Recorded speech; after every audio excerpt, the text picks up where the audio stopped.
¿A quienes les gusta este clima? Eso. Bueno, pero muchos no levantaron la mano, Este clima a mí me recuerda cuando entraban los nortes allá en Veracruz. Se ponía, solo en esos días se ponía nublado por allá y con lluvia. Damos gracias a Dios por este día. Y continuamos con esta serie a los Gálatas, escrita por el apóstol Pablo, que la hemos titulado La defensa de la fe y del Evangelio. La defensa de la fe y del Evangelio.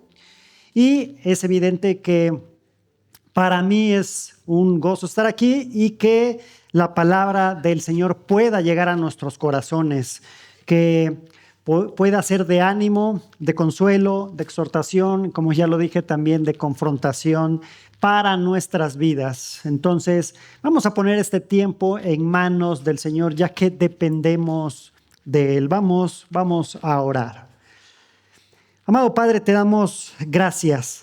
Gracias por esta mañana que nos regalas, una mañana fresca, Señor, en el que podemos cantarte, alabarte, glorificarte y conocer más de ti. Gracias, Señor.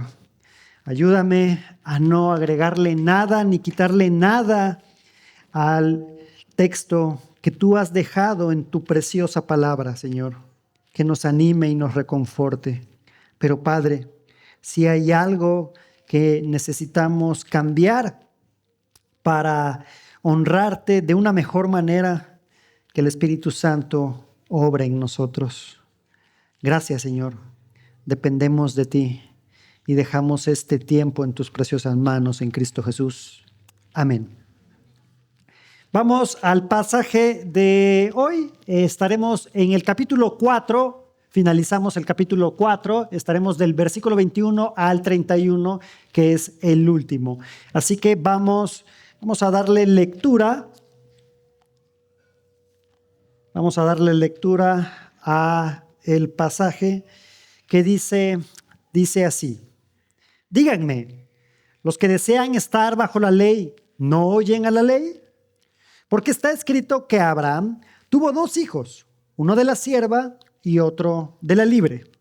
Pero el hijo de la sierva nació según la carne y el hijo de la libre por medio de la promesa.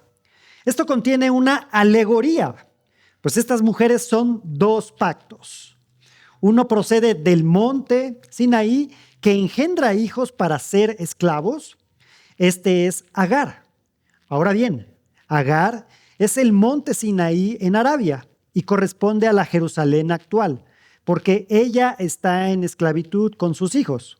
Pero la Jerusalén de arriba es libre. Esta es nuestra madre, porque escrito está: regocíjate, oh estéril, la que no concibes. Prorrumpe y clama, tú que no tienes dolores de parto, porque más son los hijos de la desolada que de la que tiene marido. Y ustedes, hermanos,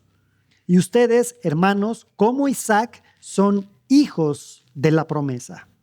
Pero así como entonces el que nació según la carne persiguió al que nació según el Espíritu, así también sucede ahora. Pero, ¿qué dice la Escritura? Echa fuera a la sierva y a su hijo, pues el hijo de la sierva no será heredero con el hijo de la libre. Así que, hermanos, no somos hijos de la sierva, sino de la libre.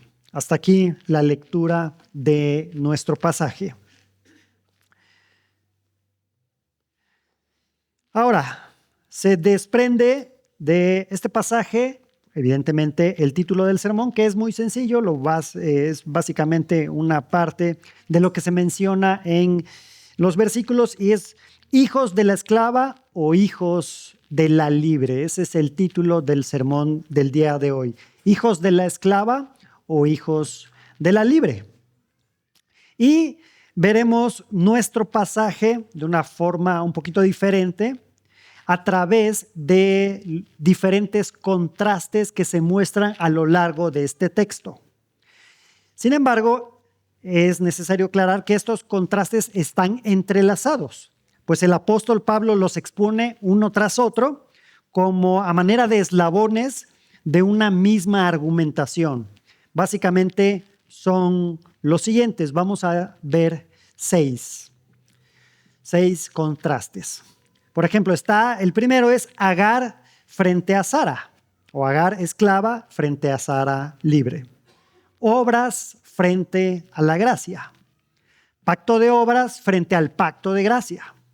Ismael como esclavos frente a Isaac, los libres. Número 5, Jerusalén étnica frente a Jerusalén de arriba. Número 6, los nacidos de la carne frente a los nacidos de la promesa. Los nacidos de la carne frente a los nacidos de la promesa. Si quieren, dejamos ahí un momento la pantalla. Espero que se alcance a ver. Si no, utilicen el zoom de su celular en su cámara. Pero básicamente son estos 6 contrastes que pues nos llevan como a una misma idea, pero el apóstol los utiliza como para ir exponiendo diferentes ángulos de esa misma idea. Y como algunas veces se repiten estos contrastes, no necesariamente están en el orden de aparición del texto. Entonces, me gustó ese orden que les coloco, pero no necesariamente es como aparece en el texto. Y esto evidentemente nos lleva a nuestra idea principal, nuestra idea central, es decir, la idea que se extrae de este pasaje. Y es básicamente esta, dice, si somos hijos de la libre, entonces nuestra confianza descansa en la gracia de Dios por medio de Cristo, quien llevó a cabo el pacto de gracia para nuestra libertad. Así que vivamos confiados. Lo repito, si somos hijos de la libre, entonces nuestra confianza descansa en la gracia de Dios por medio de Cristo, quien llevó a cabo el pacto de gracia para nuestra libertad. Así que vivamos confiados. Hasta aquí hemos visto cuando los cristianos de Galacia recibieron la buena nueva de salvación por medio de la fe en Cristo. También recibieron el Espíritu Santo como garantía de su condición de creyentes. Dios no solo les había dado su Espíritu, sino también había obrado milagros entre ellos. Sabían por experiencia que el Espíritu Santo tiene el poder de convertirlos en personas nuevas, un nuevo nacimiento. Y Pablo les había enseñado a confiar en el Espíritu para que ese mismo Espíritu los guiara. Poco después de que Pablo deja esta región de Galacia, llegan algunos maestros judíos que decían y enseñaban que había la necesidad de observar la ley de Dios, diciendo algo como esto: sí a la gracia, sí a la fe, pero también la ley y la circuncisión, tanto para ser aceptados por Dios como para ser santificados y llegar a cierta madurez. Es lo que estaban diciendo estos maestros, estos judíos. Por lo tanto, argumentaban que esta idea o este enfoque de Pablo sobre la santificación por el Espíritu, que estaba equivocado. Pablo, decían, que le faltaba algo y que muy probablemente esa libertad podría conducirlos al pecado. Ya sabes que algunos dicen casi que se obtiene una licencia para pecar si el Señor te hace libre por gracia. Si bien la ley nos puede mostrar de manera clara un hasta aquí sí puedes, o un hasta aquí no basta únicamente con la ley, porque el verdadero problema no es la falta de comprensión sobre el bien y el mal, porque de alguna forma creemos que tenemos una conciencia dada por Dios que nos dice cuando estamos haciendo algo malo a los ojos de Dios. Y la ley de Dios hace que los requisitos de su justicia sean aún más claros, porque nos dice hasta dónde, ¿no? Pero el verdadero problema es que por naturaleza tu corazón y el mío son duros y pecaminosos. y carecemos de la sabiduría para saber qué hacer en una situación particular. Por naturaleza, somos incapaces de aplicar la palabra de Dios de una manera que sea coherente con la fe. Por eso se habla de un cambio espiritual que únicamente lo puede hacer Dios a través del Espíritu Santo que ahora habita en nosotros. Así que nuevamente leamos los versículos del 21 al 23 de nuestro pasaje. Gálatas 4, 21 y 23. Dice así: díganme, los que desean estar bajo la ley, ¿no oyen a la ley? Porque está escrito que Abraham tuvo 2 hijos, uno de la sierva y otro de la libre. Pero el hijo de la sierva nació según la carne y el hijo de la libre por medio de la promesa.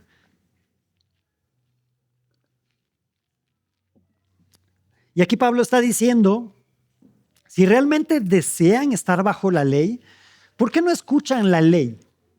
Y les dice, ¿realmente ya la analizaron de manera profunda? Como si lo hubieran hecho para llegar a esa conclusión que están llegando y que es una conclusión errónea. Recordemos un poco lo que presenta y nos dice aquí de Abraham, que nos menciona el apóstol que tuvo 2 hijos. Y aquí se muestra este primer contraste, Agar frente a Sara. Recordemos un poco entonces, ¿quién es Abraham? Dios le da la promesa a Abraham de que tendría una gran descendencia. Lo saca de Ur de los Caldeos y le dice esto. Pasa un tiempo y simplemente Sarai no le da un hijo. Ahora, entre paréntesis, aclaro, voy a utilizar Sarai o Sara independientemente, ¿no? Recordemos que Dios le cambia el nombre en un momento, pero para fines prácticos Sarai o Sara. Y entonces, Sarai no puede tener un hijo, no le puede dar un hijo a Abraham. El punto es que se les ocurre una brillante idea, una excelente idea de echarle la mano a Dios. Bueno, pues yo no me quedo embarazada, no puedo dar un hijo, pues ahí está la esclava, ¿no? Ahí está la sierva. Y esto es algo que de alguna forma era una costumbre en aquel tiempo. Es decir, si la esposa no podía tener un hijo y tenían esclavas, pues se relacionaba el hombre con la esclava y este bebé, este hijo, pasaba de alguna forma a ser hijo de ellos dos, de los esposos. Ahora, le dice a Abraham, le dice la idea a Abraham y Abraham como que no lo piensa mucho, ¿verdad? Vayamos ahí al Génesis 16, 1 al 4. Dice así, Sarai, mujer de Abraham, no le había dado a luz hijo alguno, pero ella tenía una sierva egipcia que se llamaba Agar. Entonces Sarai dijo a Abraham, mira, el Señor me ha impedido tener hijos. Llégate, te ruego a mi sierva, quizá por medio de ella yo tenga hijos, dice Sarai. Y Abraham escuchó la voz de Sarai. Después de 10 años de habitar Abraham en la tierra de Canaán, Sarai, mujer de Abraham, tomó a su sierva, Agar la egipcia, y se la dio a su marido Abraham por mujer. Y entonces pasa lo que no debía de pasar. Y Abraham se llegó a Agar, y ella concibió. Cuando ella vio que había concebido, miraba con desprecio a su señora. Abraham no pone muchas quejas, ¿verdad? Podemos ver cómo Abraham se tuvo que sacrificar ante esta solicitud de su esposa. Porque Sara, el texto lo dice, casi lo obligó, ¿no?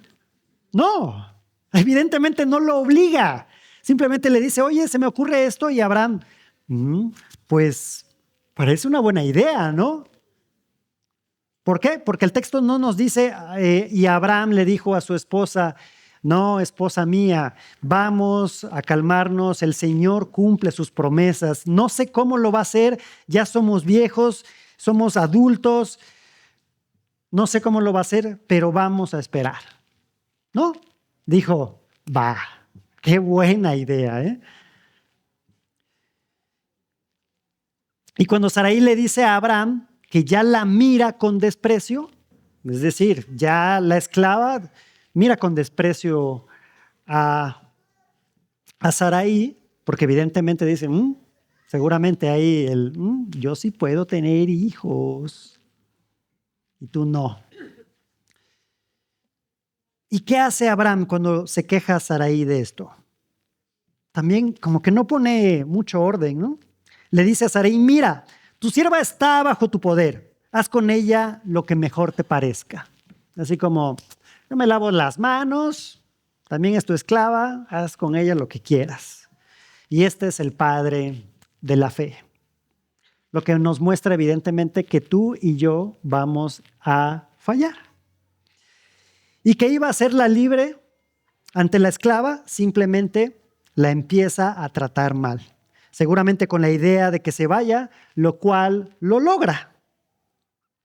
Ya que se va Agar, la busca el ángel del Señor, la encuentra y le dice, vuelve a tu señora y sométete a su autoridad.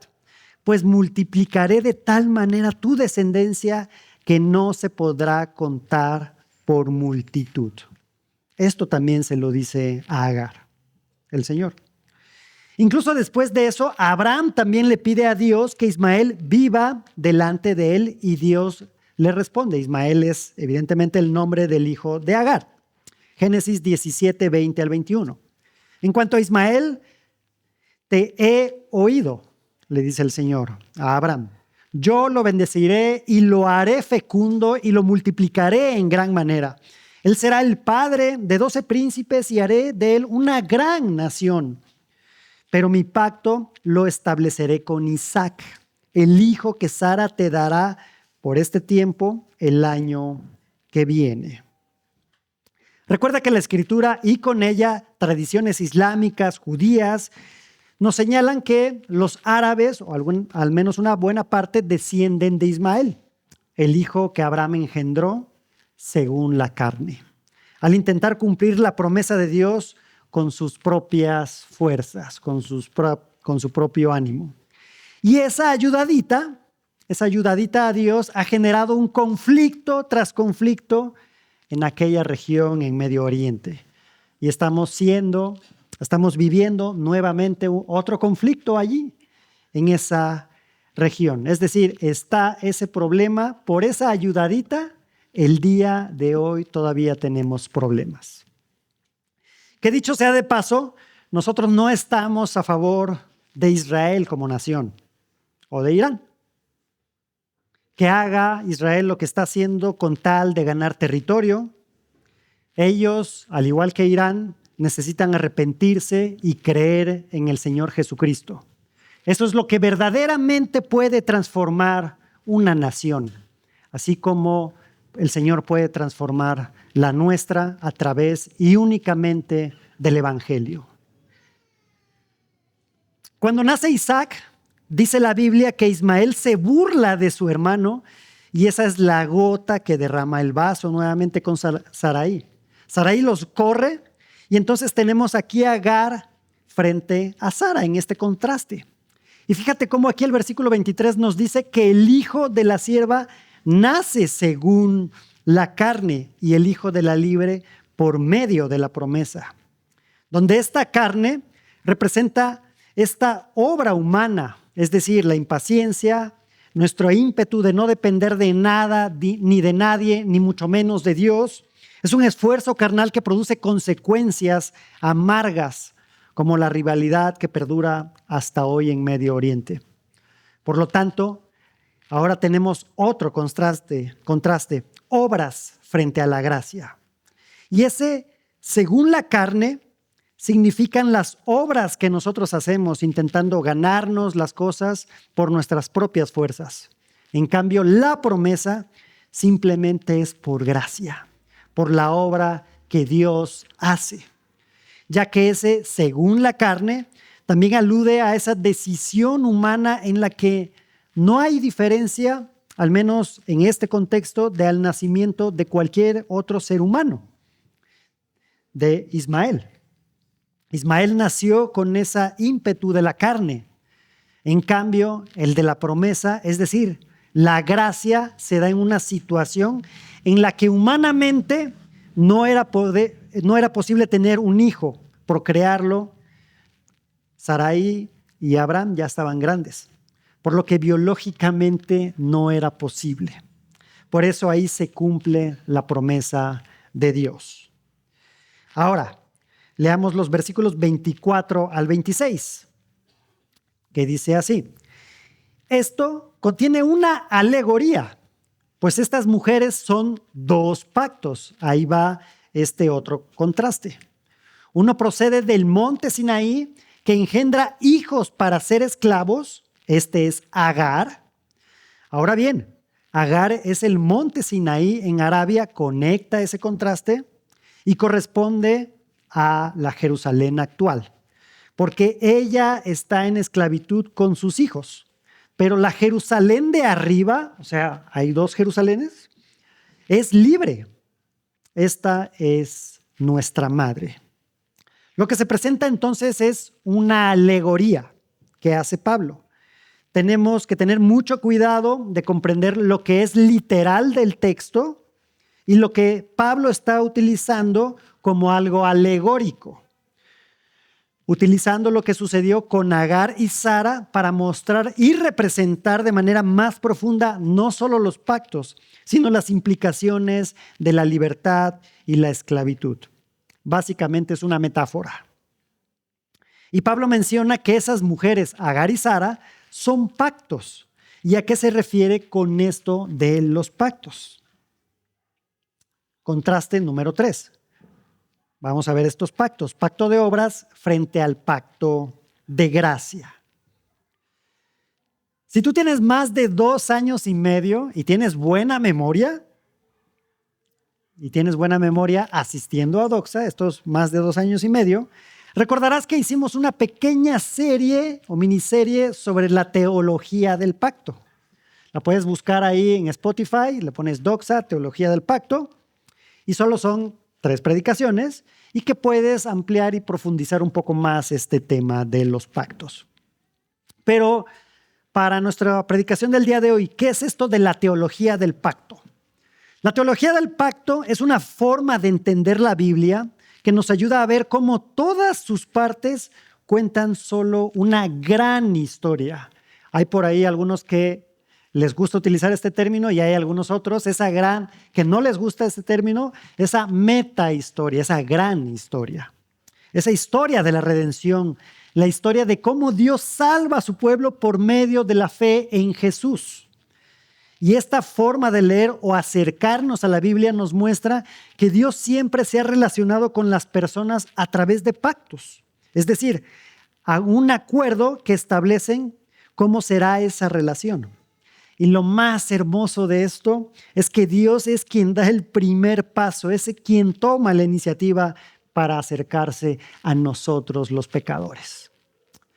Además, esta teología nos enseña que hay una conexión entre los distintos pactos que Dios ha hecho a lo largo de la historia, y lo podemos ver en la historia bíblica, como pacto con Adán, con Noé, con Abraham, con Moisés, y el nuevo pacto en Cristo. Entender esta continuidad nos ayuda a ver que toda la Biblia, desde el principio hasta el fin, tiene un solo mensaje central: que Dios es fiel a su promesa de redimirnos por gracia y que esa promesa se cumple en Jesús. Ahora, en esta serie que les comentaba, que hicimos aquí en Doxa, mencionamos solamente 3 pactos, que básicamente estos son como estos grandes pactos que engloban algunas pequeñas variaciones de otros. Y se habló del pacto de redención, pacto de obras y pacto de gracia. Aquí el apóstol Pablo, cuando dice, y estas mujeres son 2 pactos, se refiere al pacto de obras y al pacto de gracia. Entonces, brevemente veamos el segundo y el tercer pacto. doy una definición del pacto de obras, que dice así: Dios, habiendo creado al hombre y a su imagen y semejanza, en conocimiento, rectitud e inocencia, entró en un pacto de vida con él, sobre la condición de una obediencia perfecta, prohibiéndole comer del árbol del conocimiento del bien y del mal, bajo pena de muerte. Ahora, ahí está esa definición. Y nada más recuerdo que es necesario que tienes que tener presente que si bien este pacto se establece con quién, según esta definición que les doy, con Adán, y evidentemente Adán, ¿qué? ¿Cumplió o no cumplió el pacto? No cumplió su parte del pacto. Y ese no cumplimiento de su parte del pacto implica o tuvo grandes repercusiones trascendentales que podemos ver en ti y en mí el día de hoy. No lo pudo cumplir Adán, y como Adán era nuestro representante, le llaman por ahí cabeza federal, pues evidentemente estábamos conectados con Adán, nos representaba. Pero si has creído en el Señor Jesucristo, ahora ya no te representa Adán, te representa a Cristo. Pero entonces, ¿cuál es la conexión de ese pacto con esto que está mencionando Pablo aquí en los Gálatas? Con la ley que está mencionando, que se dice aquí en el contexto de la carta. Pues que la ley dada en el Sinaí reitera este principio del pacto de obras. ¿Cuál es? Haz esto y vivirás. Ese es el principio. Por lo tanto, se puede decir que el Sinaí refleja en términos generales el pacto de obras. Sabemos que no era la misma condición humana en el monte del Sinaí que con Adán, pero lo refleja. Así que tenemos que ser muy conscientes de esto, ya que el Señor a partir del Sinaí le da a su pueblo una serie de muchas reglas. Pero estas reglas, o esta ley, ¿cuál era su propósito? Pues básicamente mostraban la condición pecaminosa del ser humano y mostraba la clara necesidad de un mediador ante Dios.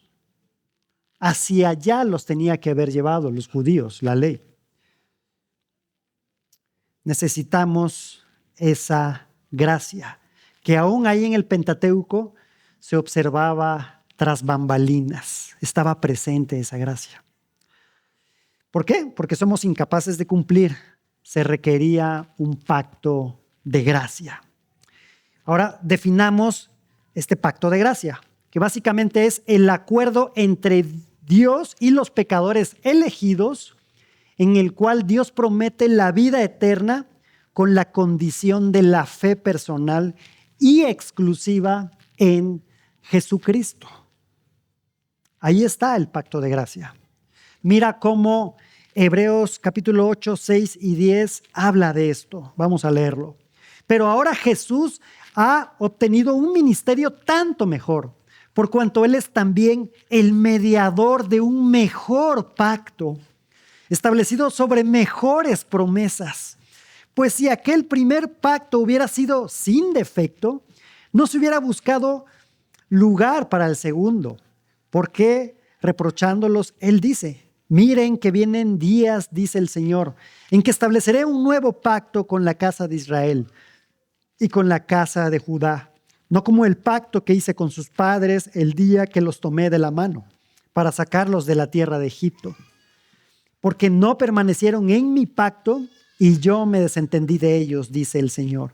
Porque este es el pacto que yo haré con la casa de Israel. Después de aquellos días, dice el Señor, pondré mis leyes en la mente de ellos y las escribiré sobre sus corazones. Yo seré su Dios y ellos serán mi pueblo. Y esto era parte desde el principio. No es que a Dios se le haya ocurrido: ay, el pacto de obras no funcionó. Entonces, ¿qué hago? No, pues Jesús, ¿vas o qué onda, no? No, ya estaba desde el principio. desde antes de la creación del mundo. Y esos son los pactos de los cuales Pablo tiene en mente y está haciendo esta alegoría. Y yo pregunto, ¿estás intentando regresar a ese pacto de obras consciente o inconscientemente? ¿O estás en el pacto de gracia, el cual quita tus cargas de nuestra incapacidad de hacerlo por obras? ¿En qué lado de la balanza te encuentras el día de hoy? Y como dije que estos contrastes están encadenados, concatenados, el pacto de obras procede del Sinaí que engendra hijos para ser esclavos. Entonces, por contraste, el pacto de gracia, el cual es espiritual, engendra hijos para ser libres. No lo vas a encontrar tal cual así, pero evidentemente llegamos a esta conclusión en el texto.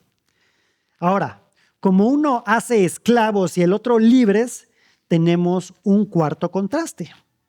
Ismael como esclavos frente a Isaac como libres. Recuerda que es una alegoría. Entonces Ismael como esclavo porque su madre, ¿por qué es esclavo él? Porque su madre era esclava. Si tus padres eran esclavos en aquella época, entonces tú también eras esclavo. Y recuerda que para la época de Pablo la esclavitud era algo muy común. Pero a pesar de ello, era evidentemente claro que si tú eras libre, no ibas a desear ser esclavo. Es algo ilógico.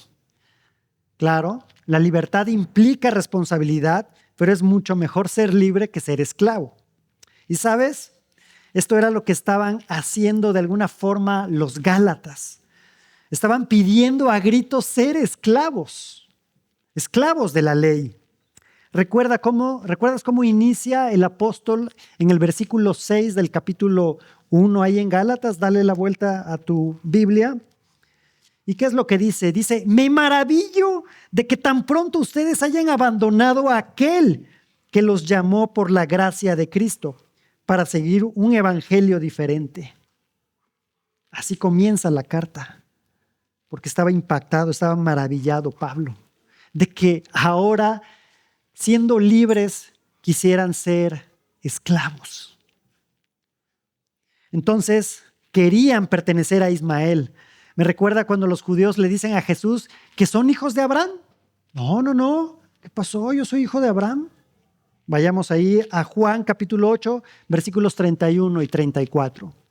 Entonces Jesús decía a los judíos que habían creído en él: si ustedes permanecen en mi palabra, verdaderamente son mis discípulos y conocerán la verdad, y la verdad los hará libres.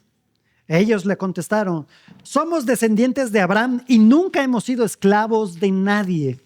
¿Cómo dices tú? ¿Serán libres? ¿De veras serán libres? ¿O eran esclavos? Claro, eran descendientes de Abraham, biológicamente de Isaac, pero espiritualmente de Ismael. Porque eran esclavos de la ley y hacia ese punto querían ir los de Galacia. Por lo que biológicamente puedes venir del linaje de Abraham, es decir, ser un judío étnico, pero estar esclavizado. Y a contramano, los que somos gentiles, somos hijos de Isaac en un sentido espiritual.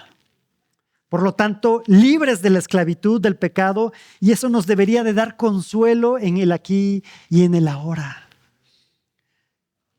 En el versículo 25 nos habla del Sinaí en Arabia, y aquí es donde está nuestro quinto contraste: la Jerusalén étnica frente a Jerusalén de arriba. Y tenemos que tener claro que no se refiere al área que en la actualidad conocemos como Arabia Saudita, porque dice que es Arabia, sino más bien incluía las regiones del este y sureste de Palestina, es decir, lo que vemos en los mapas de la Biblia como Judea, Samaria y Galilea. Por lo que es una referencia, eso sí es una referencia real y no es parte de la alegoría.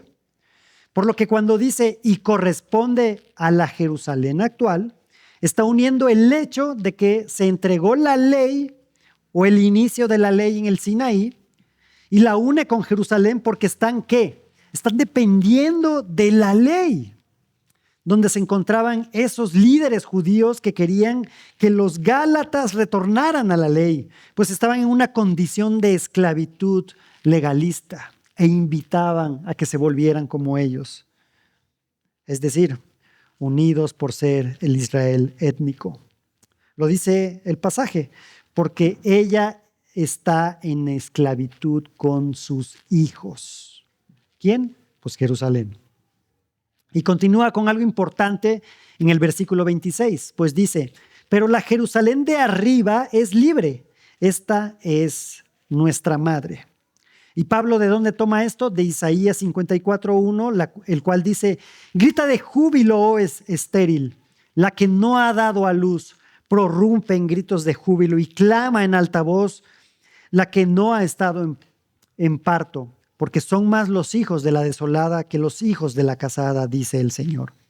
Y aquí él no tiene marido, representa ese sistema legalista del ser humano que al final es el abandono o separación de Dios, porque es el esfuerzo humano lo que lo está intentando y no a través de la promesa. Ya que Israel, que se consideraba a sí misma como una mujer estéril y por lo tanto restaurada a una condición de casada, ¿con quién? Pues se supone que con el Señor, pues con su Creador. Y fíjate cómo no es por el esfuerzo humano o por la ley, porque la iglesia hoy en día es la novia de Cristo.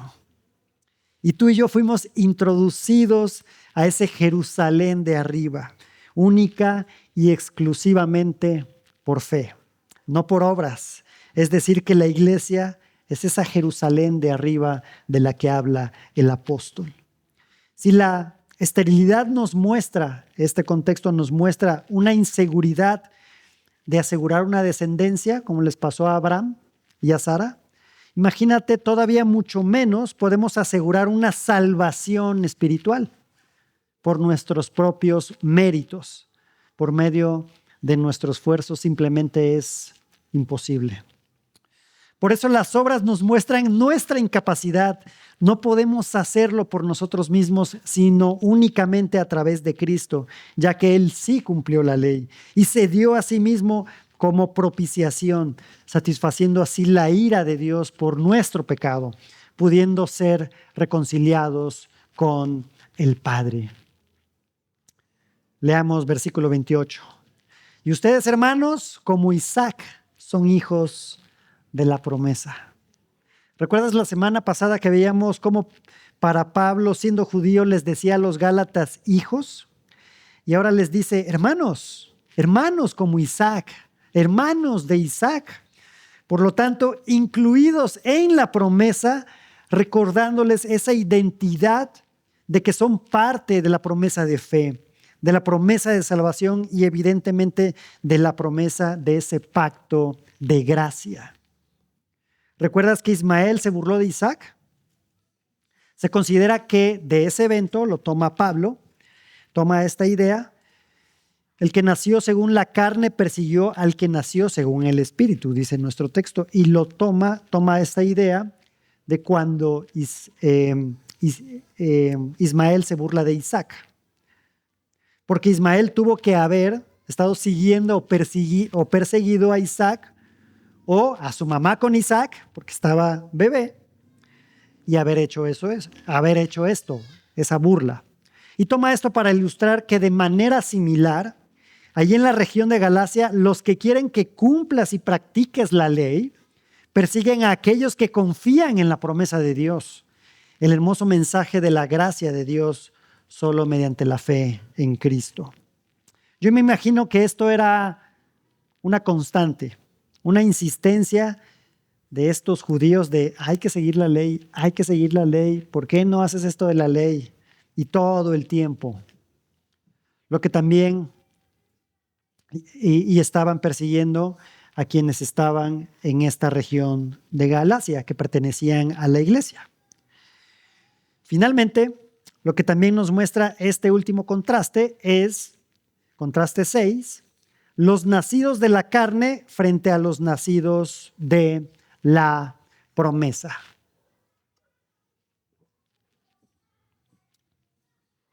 Versículos 29 al 30. Pero así como entonces el que nació según la carne persiguió al que nació según el Espíritu, así también sucede ahora. Pero, ¿qué dice la Escritura? Echa fuera a la sierva y a su hijo, pues el hijo de la sierva no será heredero con el hijo de la libre. Pablo regresa a la Escritura y dice, miren lo que dicen estas.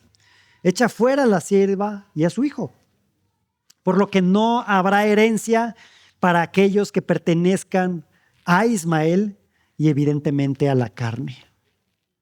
Así que cualquiera que se niega a abandonar la esclavitud de la ley es el hijo de la sierva. Por lo tanto, todos aquellos que buscan justicia o su propia justicia a través del esfuerzo humano, es decir, la carne, no son parte de la herencia de Sara. Romanos 9:30 al 33, que era el pasaje que se mencionaba al principio de este día. ¿Qué diremos entonces? ¿Que los gentiles que no iban tras la fe, tras la justicia, alcanzaron justicia? Es decir, la justicia que es por fe. Pero Israel, que iba tras una ley de justicia, no alcanzó esa ley. ¿Por qué? Porque no iban tras ella por fe. Es la parte clave, fundamental de aquí. Sino como por obras. Tropezaron en la piedra de tropiezo, tal como está escrito. Miren, pongo en Sión una piedra de tropiezo y roca de escándalo, y el que crea en él no será avergonzado. Y a lo mejor llegados hasta aquí puedes decir, Julio, pero se supone que aquí estamos únicamente los que hemos creído por fe. Somos la iglesia, ¿no? Pues probablemente creemos como una gran doctrina este aspecto de la fe y la creemos en un sentido teórico, pero no en la práctica. Seguramente conoces o conociste o tú fuiste de esos que reclaman a Dios, ¿no? Te reclamo. Y quien reclama lo hace porque tiene el derecho de hacerlo. Como cuando exiges que restablezcan tu servicio de internet, y más ahorita con las lluvias, ¿no? Y lo haces porque estás dando algo a cambio, algo para tener ese servicio. ¿Qué es lo que das a cambio? Dinero, estás pagando por eso. Y si te lo quitan por unas horas o por un día, que dirían los jóvenes, no, un día no, por favor. Pues evidentemente vas a reclamar y vas a reclamar muy molesto. Y a veces queremos hacer lo mismo con Dios. Yo me he portado bien, doy mis ofrendas, ayudo a mi prójimo, oro, hago esto y hago aquello. Por lo tanto, le reclamas a Dios porque crees que tienes el derecho, porque tú ya hiciste algo. A veces tenemos esa actitud, hermanos. Tengamos cuidado. O por otro lado, que es más o menos lo mismo con un matiz ahí un poquito diferente. Haces exactamente las mismas cosas que mencioné. Haces esto, haces aquello, sirves, ayudas, ofrendas, inviertes tiempo en el estudio de la palabra, apoyas, estás ahí presente cuando hay alguna necesidad. ¿Todo bien? Lo haces con gozo, en victoria. Y de pronto llegan las pruebas y tu reacción es, ¿por qué a mí? ¿No que soy tu hijo? Te haces la víctima, como dicen por ahí, ¿no? Porque dices que has hecho todo ello. O sea, lo haces como una forma preventiva. Ah, no, si yo obedezco, seguro no me va a poner pruebas el Señor, porque estoy obedeciendo. Tengamos cuidado con eso. Por eso les digo, a lo mejor en un sentido teórico creemos en la doctrina de la fe. Creemos que es por fe, pero a lo mejor en un sentido práctico, ya como que lo queremos hacer en nuestras fuerzas, en la carne. Si obedezco a Dios, entonces no vendrán pruebas, entonces no vendrán aflicciones. Así, admitimos teóricamente la promesa de fe, pero que en la práctica estamos bajo nuestro propio esfuerzo. Y si después tienes que hacer una introspección personal, te identificas con alguno de estos dos ejemplos, es un buen momento para que le digamos al Señor, ahí desde nuestro lugar, que nos arrepentimos, que queremos hacer las cosas en sus fuerzas y no en nuestras propias fuerzas, que queremos vivir verdaderamente por fe. Arrepintámonos de nuestro pecado. Además, Pablo mencionó esto de la carne desde el versículo 23 y que mencionamos que significa esos esfuerzos humanos, pero también aquí me gustaría llevarlo un poquito más allá, ¿no? Nada más. Si no has nacido de nuevo, por lo tanto, no eres hijo de la promesa, sino de la carne, y eres hijo de la carne. Y si eres hijo de la carne, entonces todavía andas o caminas en la carne. Tenemos que arrepentirnos de nuestros pecados, dejar a un lado nuestras prácticas en la carne, es decir, nuestro propio esfuerzo, y dejárselo al Señor. Fíjate lo que dice Romanos 5:8, ya para ir finalizando. Romanos capítulo 8, versículos 5 al 9. Porque los que viven conforme a la carne ponen la mente en las cosas de la carne, pero los que viven conforme al Espíritu, en las cosas del Espíritu. Porque la mente puesta en la carne es muerte, pero la mente puesta en el Espíritu es vida y paz. La mente puesta en la carne es enemiga de Dios, porque no se sujeta a la ley de Dios, pues ni siquiera puede hacerlo. Y los que están en la carne no pueden agradar a Dios. Sin embargo, ustedes no están en la carne, sino en el Espíritu. Si en verdad el Espíritu de Dios habita en ustedes. Y el apóstol finaliza esta sección en el versículo 31 diciendo algo muy importante. Les dice hermanos a los de Galacia. Pero seguramente por ahí había uno que otro que no creía en esto, que decía, sí, está bien la iglesia, sí, está bien la convivencia, está padre, es hermosa. Pero eso de confiar en Cristo, eso de confiar por fe, como que no es lo mío. Si tú estás aquí y piensas así, sigue meditando en el pasaje. Mi oración es que el Espíritu Santo te pueda convencer de pecado, de justicia, y que en algún momento puedas ver tu condición separado del Señor, porque eso va a tener consecuencias trascendentales. No solo, a lo mejor en el aquí y en el ahora no, pero sí consecuencias que trascienden. Y dice en el 31, para quienes hemos creído. Así que hermanos, no somos hijos de la sierva, sino de la libre. ¿De quién eres hijo? Vamos a orar. Amado Padre, te damos gracias, Señor. Gracias por esta mañana. Porque a través de tu palabra nos muestras que a veces queremos aferrarnos a ciertas formas, a métodos, a nuestro propio esfuerzo para satisfacer tal vez nuestro ego, tal vez nuestra soberbia de que nosotros podemos por nuestras propias fuerzas.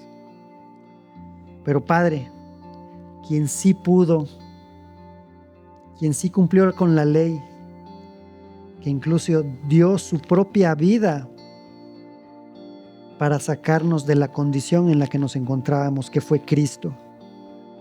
Padre, gracias por tu Hijo, porque hizo el sacrificio perfecto en la cruz para remisión de nuestros pecados. Que podamos recordar que si somos hijos de la libre, entonces nuestra confianza descansa en la gracia de Dios por medio de Cristo, quien llevó a cabo el pacto de gracia para nuestra libertad. Así que vivamos confiados porque no dependemos de nuestras fuerzas. Queremos y deseamos depender de ti.